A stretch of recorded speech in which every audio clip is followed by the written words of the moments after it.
भाजपा जहाँ तीन सचिवालय घेराव तहला हेमंत हटाओ झारखंड बचाओ तो तीन नोड़े सचिवालय के 2 किलोमीटर पहले रेके को रोकाव की को और पुलिस प्रशासन काफ़ी पुख्ता बंदोबस्त में खातिर उनते बाको पारम हचुआ को नोड़े मिड घड़ी बाद किछु झड़प हुईना और झड़प करते सारा जितना करकता था नोड़े को रुआड़ का को और उनका कहते नोड़े नितो काफ़ी ज़्यादा मात्रा रे नोड़े होड़ मेना कोआ तिंगू कना को नोड़े को नाराबाजी चला कना हेमंत हटाओ झारखंड बचाओ कहते नोड़े नुका कहते नोड़े को अपना रैली जो भी मेना स्लोगन नोड़े को लगावदा और निका कहते नुकु जहाँ सचिवालय घेराव कार्यक्रम तलना नोड़े खन के नुकु वापस दोबारा प्रभात ताराते को जो भी नेता या कार्यकर्ता रुआड़ चला जहाँ बाबूलाल मरांडी तहला उनकी नितो किन चलावने के नोड़े काफ़ी ज़्यादा पुलिस प्रशासन नोड़े मेना कोआ नुकु ब्रेकेटिंग को लगाव कदा और नोड़े को रोकाव को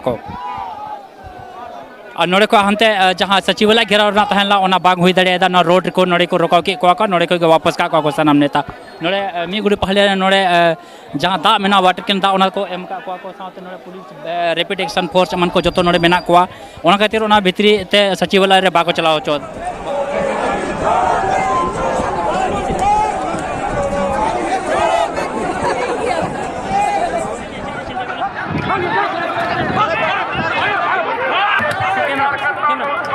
लाठीचार्ज हो नितो दालाल को हो कदा नुको जहां जे नुको काफी ज्यादा को नाराबाजी थाना और नितो नोड़े लाठीचार्ज हो चुका होगना पूरा रैपिड एक्शन फोर्स को लगाओ होगना और नुको दाल लगाते को लगाई को मात्रा रे नते बनार से को पत्थलबाजी हुई कना और नो नेता बन पत्थर लाठीचार्ज नो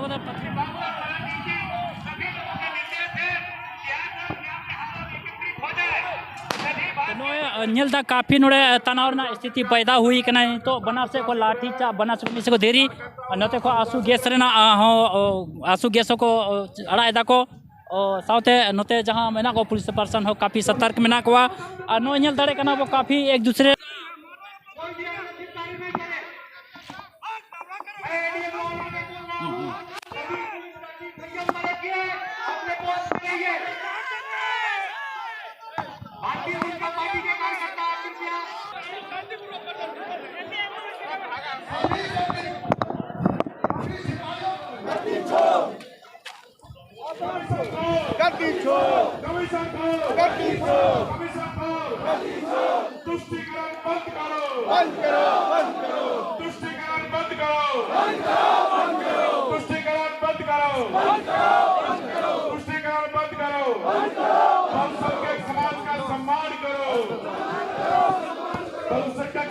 सम्मान करो।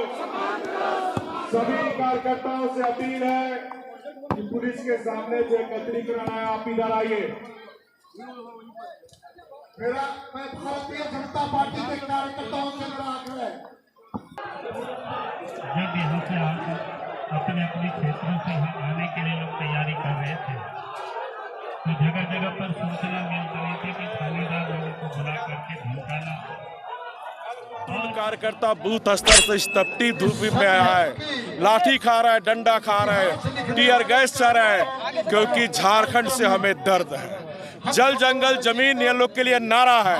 जल जंगल जमीन हमारी अमानत है, हमारी विरासत है, इसको बचाना हमारी जिम्मेदारी है। और जिस तरह सरकार में बालू पत्थर चोरी लूट हो रही है, इसी को बचाने के लिए, इसलिए बचाने के लाठी गोली टीयर गैस से सड़ने वाली हमारी कार्यकर्ता नहीं है। जरूरत पड़ी तो हम जान की बाजी भी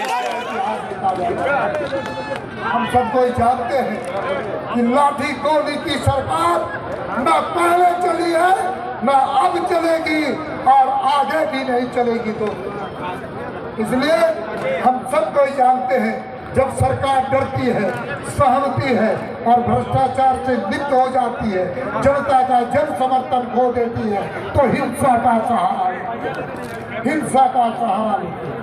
आज जब अहिंसक ढंग से गांधीवादी तरीके से जब लोग हम सचिवालय का घेराव करने निकले तो जिस प्रकार से पुलिसिया रौब दिखाते हुए पुलिस की तानाशाही प्रवृत्ति का जो परिचय हेमंत सोरेन ने दिया, हमारे सैकड़ों कार्यकर्ता आज घायल है, हॉस्पिटल में भर्ती है। मैं उनको भी अपने तरफ से उनको एक ऐसा कार्यकर्ता मानता हूँ जो तानाशाही के खिलाफ ना डरे ना झुके, लड़ते हुए घायल हुए और अपना जीवन को दांव लगाते हुए झारखंड को विकसित बनाने के लिए उन्होंने संघर्ष किया है। दोस्तों, आंदोलन क्रमशः चलता है, क्रमशः चलता है, क्रमशः चलता है। हम सब लोगों ने आज आंदोलन को सफल करने का काम किया, सफल करने का। आज लेकिन भारतीय जनता पार्टी का कार्यकर्ता जो तय करता है उसे पूरा करता है, पूरा करता है। कार्यकर्ताओं ने तय किया कि रांची की सड़कों में आएंगे। कार्यकर्ताओं ने तय किया कि सर्वोच्च आकर के हेमंत सोरेन के खिलाफ संघर्ष करेंगे। कांग्रेस और आरजेडी की महागठबंधन की सरकार के खिलाफ संघर्ष करेंगे। कार्यकर्ताओं ने सभी बाधाओं को तोड़ते हुए आज के कार्यक्रम में आया।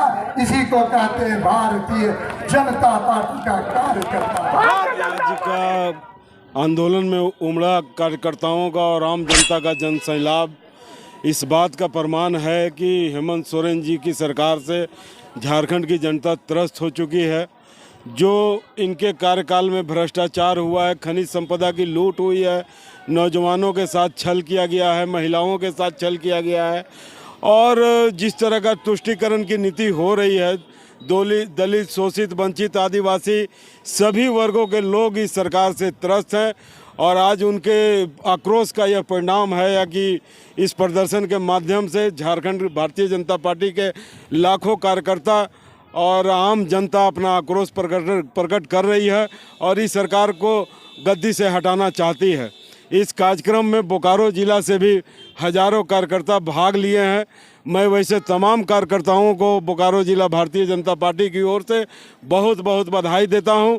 साथ ही साथ झारखंड के तमाम कार्यकर्ताओं को और आम जनता को जिन लोगों ने इस कार्यक्रम में सहभागी बन करके हेमंत सरकार के कारगुजारियों को उजागर करने का प्रमाण दिया है, वो ऐसे सारे लोगों को मैं हृदय से आभार। सबसे बड़ा अंतर है कि रघुवर जी की सरकार ने जो कमिटमेंट किया था, जो वादा किया था भारतीय जनता पार्टी की सरकार ने, वो सभी वादों को पूरा किया।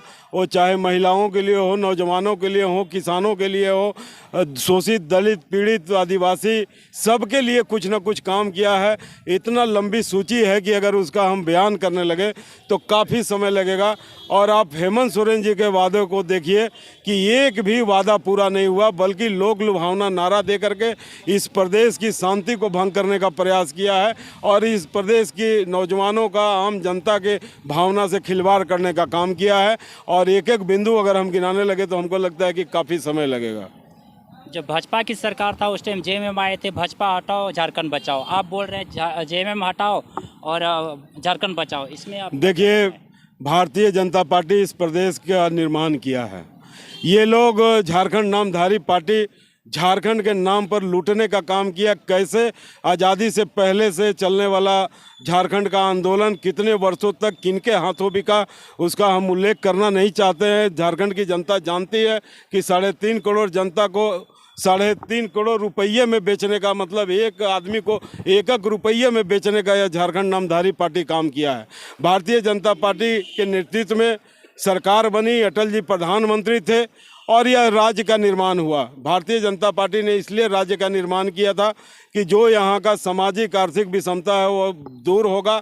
और जब जब भारतीय जनता पार्टी की सरकार बनी उस विषमता को दूर करने का प्रयास किया गया। लेकिन ये लोग केवल और केवल झारखंड बनने के पहले भी झारखंड को लूटा और झारखंड बनने के बाद भी झारखंड को लूटने का काम कर रहे हैं। भारतीय जनता पार्टी के कार्यकर्ताओं के, नेताओं के मन में आक्रोश इसलिए है कि इस राज्य का निर्माण उन्होंने किया था। इस राज्य को सजाने का, संवारने का सीने में आग अगर किसी में है तो भारतीय जनता पार्टी के नेताओं और कार्यकर्ताओं में है और इसलिए भारतीय जनता पार्टी के कार्यकर्ताओं में आक्रोश है।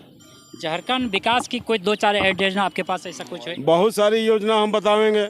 महिलाओं के लिए देखिए तो मुख्यमंत्री जी ने रघुवर जी के राज्य में सुकन्या योजना से लेकर के 1 रुपया में 50 लाख रुपये की परिसंपत्ति का रजिस्ट्रीकरण करके, गैस चूल्हा दे करके, शौचालय दे करके, जनधन खाता खुलवा करके महिलाओं के लिए उनका सशक्तिकरण के लिए कई काम किया। उन लोगों का ग्रुप बना करके उसका सशक्तिकरण का काम किया। किसानों को जो है सो प्रति एकड़ 5,000 रुपया राहत दे करके अधिकतम 25,000 रुपया प्रति वर्ष उन लोगों को दे करके राहत देने का काम किया। नौजवानों के लिए स्किल डेवलपमेंट का प्रोग्राम चला करके उनके नियोजन के लिए काम किया, नियोजन नीति निर्धारित किया, स्थानीय नीति निर्धारित किया और धीरे धीरे नौजवानों को रोजगार मिलने लगा था। और यह सरकार केवल जो है सो उलझाने का काम कर रही है, स्थानीय नीति पर भी उलझा रही है, नियोजन नीति पर भी उलझा रही है। और जब से यह सरकार बनी है एक लोगों को भी नियोजन नहीं यह सरकार ने दिया है। यह सरकार ने वादा किया था, हेमंत जी वादा किए थे कि प्रतिवर्ष हम 5 लाख नौजवानों को रोजगार देंगे और नहीं देंगे तो हम सत्ता त्याग देंगे और नहीं तो बेरोजगारी भत्ता देंगे। न किसी को बेरोजगारी भत्ता मिला, न रोजगार मिला, न वो सत्ता त्याग करने के लिए तैयार है। किसानों के लिए जो राहत रघुवर जी दे रहे थे वो राहत बंद कर दिया, महिलाओं को जो राहत दे रहे थे रघुवर जी वो राहत बंद कर दिया और पूरा परिवार इनका पूरा कुनबा जो है सो लूटने में लगा हुआ है। आप लोग भी एक संवाददाता होने के नाते हमको लगता है कि बेहतर इस बात को समझते हैं। और वर्तमान में सबसे ज़्यादा जुलन मुझे झारखंड में रहा है वो नियोजन नीति को लेकर के, तो भाजपा का नियोजन नीति में बेहतर क्या हो सकता है? वो तो रघुवर जी बनाए थे, आप जानते हैं, और उसी के आधार पर नियोजन प्रारंभ हुआ था। ये लोग जानबूझ करके विवादित नियोजन नीति बनाए आगे ताकि जो है सो यहाँ के नौजवानों को रोजगार नहीं मिले, वो आर्थिक बदहाली में रहे और इनके पीछे पीछे घूमते रहे। आप देखे होंगे कि वो जो नियोजन नीति बनाए थे उसके तहत टीचर की बहाली हुई, सिपाहियों की बहाली हुई, कई पुलिस अधिकारियों की बहाली हुई और भी विभागों में बहाली प्रारंभ हुआ था। बल्कि ये लोगों तो जो लोगों को नियोजित किया गया था वैसे लोगों को भी जो अनुबंध के आधार पे थे वैसे लोगों को छटनी करने का काम किया। ये लोग जो स्किल डेवलपमेंट प्रोग्राम के तहत या जो इन्वेस्टर आए थे, जो 2-4 इंडस्ट्री लगा था उसको भी बंद कराने का ये लोग काम किया।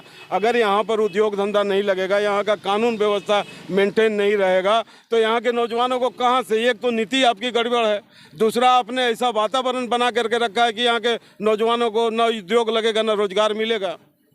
वर्तमान में अगर भाजपा की सरकार आती है तो पुनः 85 का नियोजन लाएगी कि कोई दूसरा? ये तो हमारा प्रदेश नेतृत्व और राष्ट्रीय नेतृत्व ऑलरेडी अपना नीति को स्पष्ट कर चुका है। इस पर हमारा कहना कुछ उचित नहीं होगा, लेकिन हम इतना जरूर जानते हैं कि भारतीय जनता पार्टी की सरकार बनेगी तो पुनः से इस प्रदेश में शांति स्थापित होगा, कानून व्यवस्था का राज स्थापित होगा, यहाँ पर औद्योगिक विकास होगा। यहाँ पर औद्योगिक विकास होगा तो स्वाभाविक है कि नियोजन का भी संभावना जो है सो निकलेगा। तो अभी आप लोग सुन रहे थे बोकारो जिला अध्यक्ष श्री भरत यादव जी को। सर, हमारे चैनल में आपको बात रखने के लिए बहुत बहुत धन्यवाद।